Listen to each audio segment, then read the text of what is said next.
హరే కృష్ణ వ్యాయామ వంటిలికి స్వాగతం అండి. ఈరోజు స్వీట్ కార్న్ తో వడలేస్తున్నాను. దానికి కావాల్సిన పదార్థాలు ఏంటో చూద్దాం.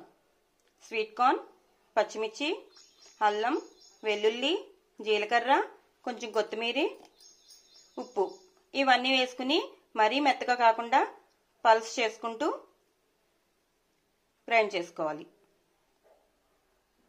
ఇలా కచ్చాపచ్చగా గ్రైండ్ చేసుకున్న తర్వాత ఓ బౌల్లో తీసుకుని దీంట్లో కొంచెం వరిపిండి వేసుకోవాలి. తర్వాత ఇలా సన్నగా కట్ చేసుకున్న ఆనియన్స్, పచ్చిమిర్చి రెండు కూడా వేసేసుకోవాలి. దీంట్లో ఇలా పిండి గట్టిగా కలిపేసుకోవాలి. కలిపేసుకున్న తర్వాత వడలు వేగించుకోవడానికి ఇలా పాన్ పెట్టి ఆయిల్ హీట్ చేసుకోవాలి. ఆయిల్ హీట్ అయ్యేలోపు మనం ఇలా ఉండలు చేసేసుకుంటే ఆయిల్ హీట్ అయిన తర్వాత వెంటనే వడలు వేసుకోవచ్చు. టైం టేకింగ్ తక్కువ పడుతుంది. ఇలా ప్రిపేర్ చేసుకుంటే ఈజీ అవుతుంది.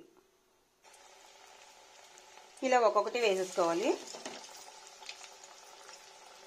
హై ఫ్లేమ్లో కాకుండా స్లో ఫ్లేమ్లో పెట్టుకుంటే లోపల కూడా ఈవెన్గా కాలుతుంది.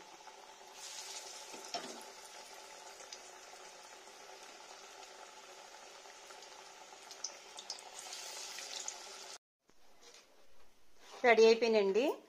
ఇప్పుడు ప్లేట్లోకి తీసేసుకుని ఇలా టమాటా కెచప్తో తింటే చాలా బాగుంటాయి. ఇవి రైస్లో కూడా సైడ్ డిష్లో తినచ్చు. చాలా బాగుంటాయి. విడిగా తిన్నా బాగానే ఉంటాయి. అందరూ ట్రై చేసి ఎలా ఉన్నాయో చెప్పండి. ఓకేనా ఫ్రెండ్స్, బాయ్. హరే కృష్ణ.